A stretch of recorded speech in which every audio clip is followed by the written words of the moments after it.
Baiklah, Assalamualaikum warahmatullahi wabarakatuh. Saya Sri Yolanda dengan NIM 1916010148 akan membacakan sebuah kasus yang berhubungan dengan Bank dan Lembaga Keuangan Indonesia, yaitu pemerintah Aceh. Lembaga keuangan belum mampu angkat ekonomi masyarakat Aceh. Pemerintah Aceh menyebut lembaga jasa keuangan belum mampu mengangkat ekonomi masyarakat warganya. Asisten Administrasi Umum Setda Aceh Bukhori mengatakan ketidakmampuan lembaga jasa keuangan terletak pada prinsip syariahnya yang belum menyentuh lembaga keuangan dalam bidang muamalah. Alhasil, pilihan masyarakat terhadap lembaga keuangan konvensional baik dalam ekonomi maupun transaksi keuangan masih cukup tinggi. Lembaga keuangan syariah belum cukup maksimal dalam menampilkan performa sebagai lembaga keuangan yang kuat atau mandiri dan profesional bila dibandingkan dengan lembaga konvensional, kata Bukhari dalam peluncuran BNIIB Card secara virtual. Oleh karena itu, pemerintah Aceh akhirnya mengeluarkan kebijakan berupa Konon Aceh nomor 11/2018 tentang lembaga keuangan syariah. Kebijakan ini akan menjadi tolak ukur provinsi lain untuk mengubah lembaga keuangannya menjadi lembaga keuangan syariah.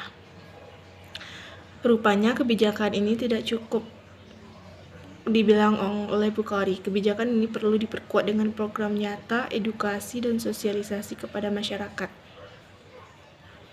Namun, masih terdapat beberapa tantangan dari implementasi kebijakan. Masih terdapat produk konvensional yang belum ada padanannya dengan produk syariah, ucap Bukhari.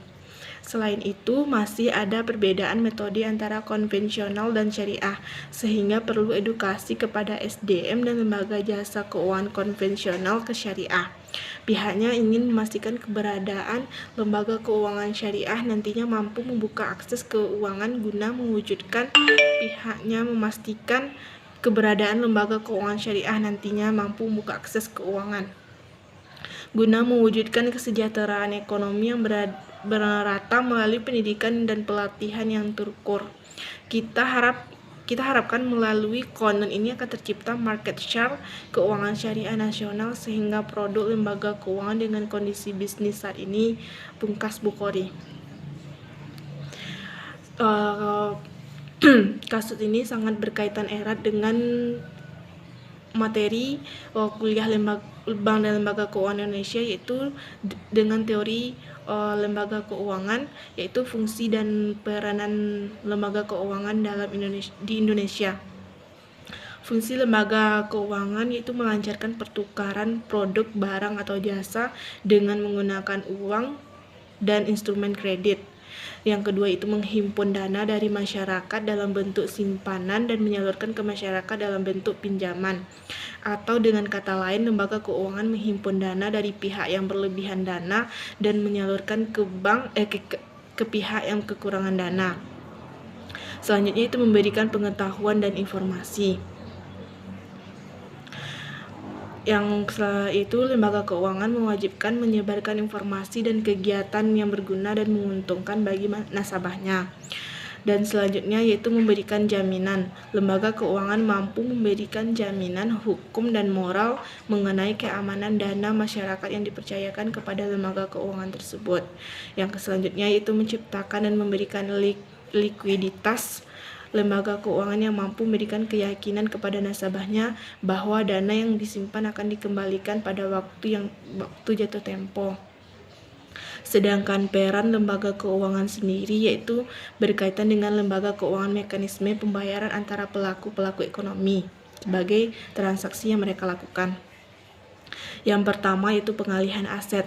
Lembaga keuangan memiliki aset dalam bentuk janji-janji untuk membayar atau dapat diartikan sebagai pinjaman kepada pihak lain dengan jangka waktu yang sesuai dengan yang telah diatur dan sesuai dengan kebutuhan peminjam. Yang kedua yaitu likuiditas. Likuiditas berkaitan dengan kemampuan untuk memperoleh uang tunai pada saat dibutuhkan. Yang selanjutnya yaitu realokasi pendapatan atau income relocation. Dalam kenyataannya di masyarakat banyak individu memiliki penghasilan yang memadai dan menyadari bahwa di masa datang mereka akan pensiun, sehingga untuk menghadapi masa yang akan datang tersebut mereka menyisihkan atau merelokasikan pendapatannya. Dan yang selanjutnya yaitu transaksi transaction sekuritas sekunder yang diterbitkan oleh lembaga intermediasi, deposito dan sebagainya merupakan bagian dari sistem pembayaran. Baiklah, hanya sekian penjelasan dari saya cukupkan sampai di sini. Wabillahi taufiq wal hidayah. Assalamualaikum warahmatullahi wabarakatuh.